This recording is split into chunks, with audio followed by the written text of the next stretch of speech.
Imagine being betrayed by your own brothers, sold into slavery, and then rising to become the second most powerful man in the world. That's the story of Joseph, a tale of divine providence, resilience, and forgiveness. Join us as we dive deep into one of the most captivating stories in the Bible. We'll uncover shocking details about Joseph's journey, his remarkable faith, and how his life was intricately woven into God's greater plan. Stick around, and don't forget to subscribe for more inspiring Bible stories that reveal truths you may have never known. Joseph's story begins in the book of Genesis, where he is introduced as the favored son of Jacob, also known as Israel. Jacob loved Joseph more than his other sons because Joseph was born to him in his old age and was the firstborn of his beloved wife, Rachel. This favoritism was made clear when Jacob gave Joseph a special robe, often called the coat of many colors. The robe became a symbol of Joseph's unique position in the family, and this sparked great tension between him and his brothers. While the robe was an outward sign of his favored status, the deeper source of the conflict lay in the special dreams Joseph received from God.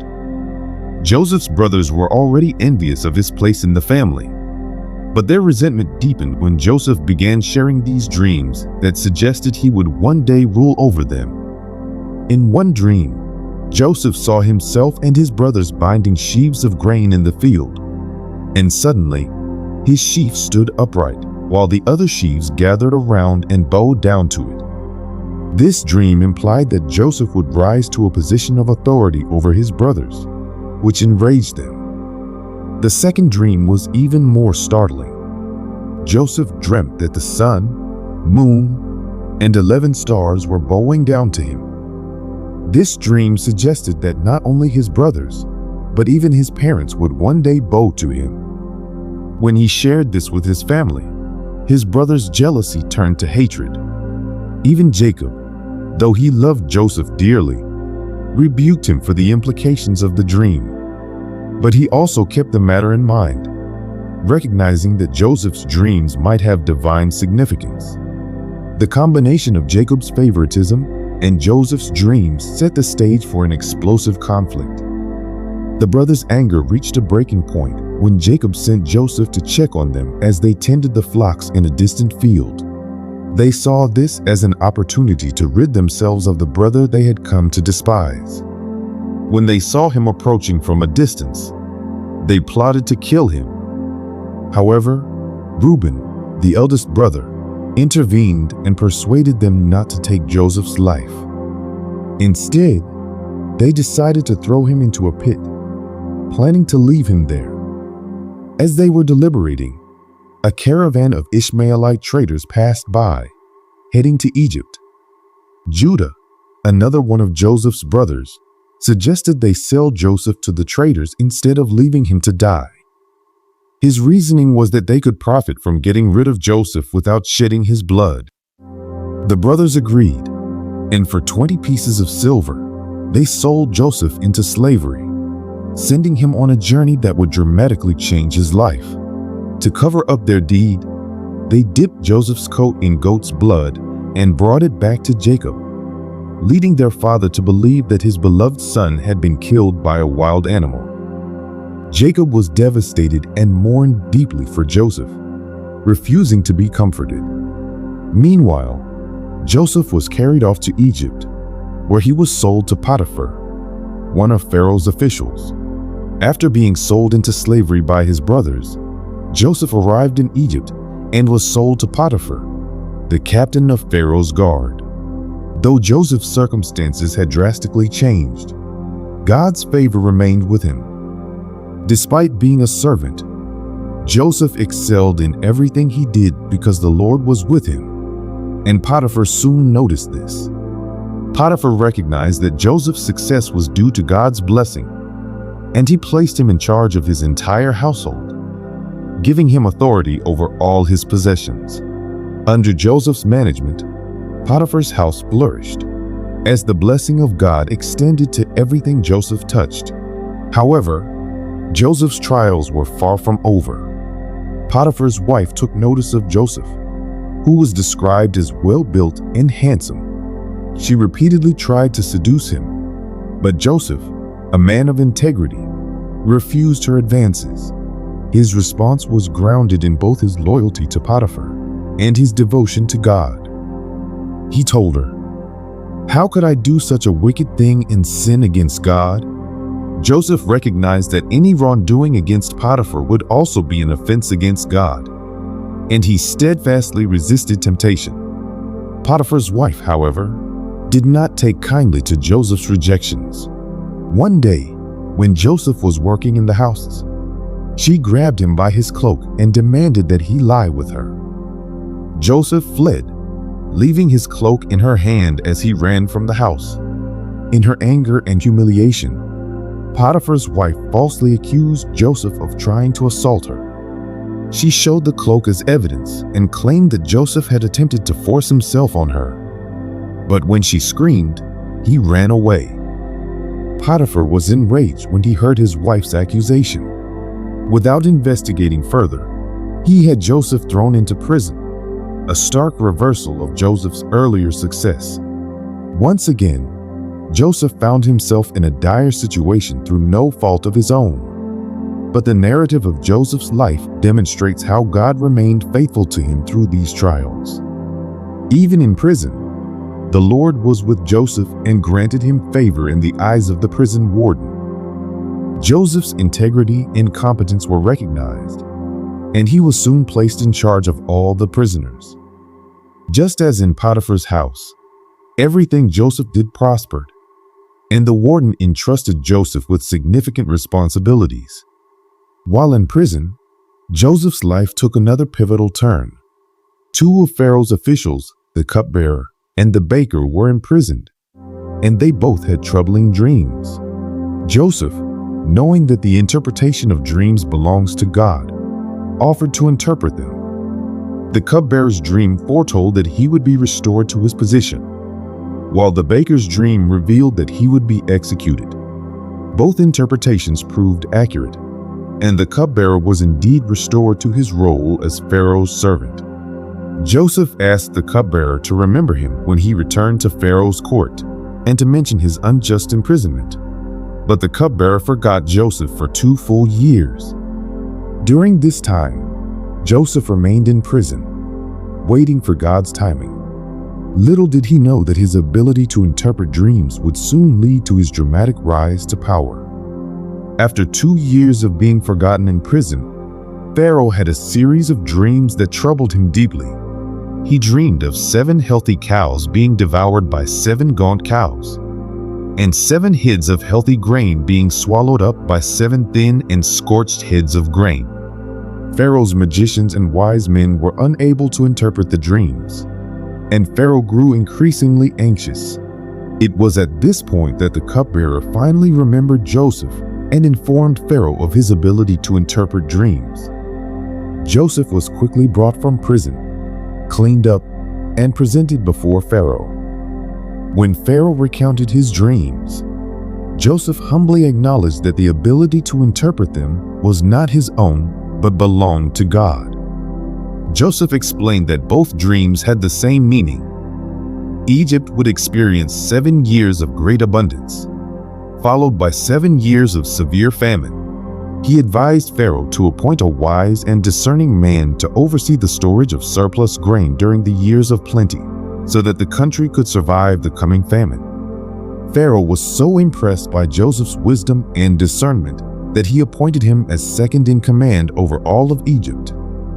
Joseph, who had once been a slave and a prisoner, now found himself in a position of immense power, second only to Pharaoh himself. Pharaoh gave Joseph his signet ring, dressed him in fine linen, and put a gold chain around his neck, symbolizing his authority. Joseph was tasked with overseeing the collection and storage of grain during the 7 years of abundance, preparing the nation for the famine that was to come. Joseph's rise to power was nothing short of miraculous, and it demonstrated God's providence in his life. Not only was Joseph able to save Egypt from disaster, But his position would also allow him to reconcile with his family in ways he could not have imagined. During the 7 years of plenty, Joseph worked diligently to store vast quantities of grain, as the land produced abundantly. When the famine eventually struck, it affected not only Egypt, but the surrounding nations as well. People from all over came to Egypt to buy grain from Joseph, as the famine was severe in every land. The famine even reached Canaan, where Joseph's family lived. Jacob, hearing that there was grain in Egypt, sent his sons, except for Benjamin, the youngest, to buy food. Unbeknownst to them, the brother they had sold into slavery years earlier was now the one in charge of Egypt's grain supply. Joseph's story was about to come full circle as God's plan for reconciliation and redemption unfolded. When Joseph's brothers arrived in Egypt to buy grain, they did not recognize him. Joseph, however, immediately knew who they were. Rather than revealing his identity, Joseph decided to test them to see if they had changed. He spoke to them harshly and accused them of being spies, despite their protests that they were simply hungry men from Canaan seeking food for their families. Joseph's tests began when he demanded that they bring their youngest brother, Benjamin, to prove they were telling the truth. He kept one of the brothers, Simeon, as a hostage and sent the others back to Canaan with sacks of grain, secretly returning the silver they had paid for the grain. When the brothers discovered the returned silver, they were terrified, fearing that they would be accused of theft. Back in Canaan, Jacob was devastated at the thought of sending Benjamin to Egypt, as he feared losing another son. Benjamin was the only remaining son of Jacob's beloved wife, Rachel, and Jacob could not bear the thought of harm befalling him. However, the famine persisted, and the family had no choice but to return to Egypt for more grain. Reluctantly, Jacob allowed Benjamin to go, entrusting his sons with gifts for the Egyptian official in the hope of finding favor. When the brothers arrived in Egypt with Benjamin, Joseph invited them to a feast at his houses. They still did not recognize him, and they marveled at the special treatment they received. Joseph, moved by the sight of Benjamin, had to step away to weep privately. Yet, his tests were not over. After the meal, he ordered that his silver cup be hidden in Benjamin's sack of grain before sending them on their way. Soon after the brothers left, Joseph's steward chased them down and accused them of stealing the cup. When it was found in Benjamin's sack, the brothers were horrified. They returned to Joseph's house, pleading for mercy, with Judah offering to take Benjamin's place as a slave. This act of self-sacrifice was a turning point for Joseph. He saw that his brothers were no longer the same men who had sold him into slavery. They had grown in integrity and love for their family. Unable to contain his emotions any longer, Joseph finally revealed his true identity to his brothers. He wept so loudly that even Pharaoh's household heard him. "I am Joseph," he said. "Is my father still alive?" His brothers were stunned and speechless, unable to believe that the man standing before them was their long-lost brother. Joseph quickly reassured them, telling them not to be distressed or angry with themselves for what they had done. He explained that God had sent him ahead of them to preserve their lives and save many from starvation. Rather than seeking revenge, Joseph saw God's providence in every step of his journey. He embraced his brothers, weeping with them, and instructed them to return to Canaan to bring their father and the rest of their family to Egypt. Pharaoh, hearing of Joseph's reunion with his brothers, offered them the best land in Egypt for their family to settle. Joseph sent his brothers back to Canaan with wagons and provisions. And when they told Jacob that Joseph was alive and ruler over all Egypt, Jacob was overwhelmed. He said, "I am convinced my son Joseph is still alive. I will go and see him before I die." When Jacob arrived in Egypt, Joseph met him with tears of joy. It was a deeply emotional moment, the culmination of years of separation, pain, and uncertainty. Joseph introduced Jacob to Pharaoh, who welcomed Jacob and his family and gave them the best land in Egypt, the land of Goshen. The Israelites flourished in Egypt under Joseph's care. But Joseph's story didn't end with his family's reunion. As the famine continued, the people of Egypt and surrounding nations came to Joseph to buy grain. When they ran out of money, Joseph allowed them to trade their livestock for food.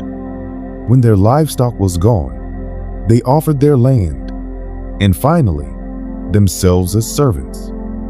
Through Joseph's wise administration, Pharaoh gained control of nearly all the land and wealth of Egypt, solidifying his rule. Joseph's influence on Egypt and his role in saving not only his family, but entire nations cannot be overstated. His story is a testament to God's faithfulness and the power of forgiveness. Joseph's life illustrates that even in the darkest of circumstances, God is at work, weaving together a greater plan for good. As Joseph neared the end of his life, he made his family promise that when God eventually led them out of Egypt, they would take his bones with them. This prophetic request foreshadowed the Exodus and demonstrated Joseph's unwavering faith in God's promises. Joseph's story is one of the most powerful in the Bible, filled with lessons of faith, forgiveness, and divine providence. If you found this journey through his life as inspiring as we did, be sure to hit that subscribe button and share this story with others who need to hear it. Join us as we continue to uncover more incredible stories from the Bible, revealing the hidden truths and life-changing lessons they hold. Don't miss out. Subscribe now and stay connected to this amazing journey through the Word of God.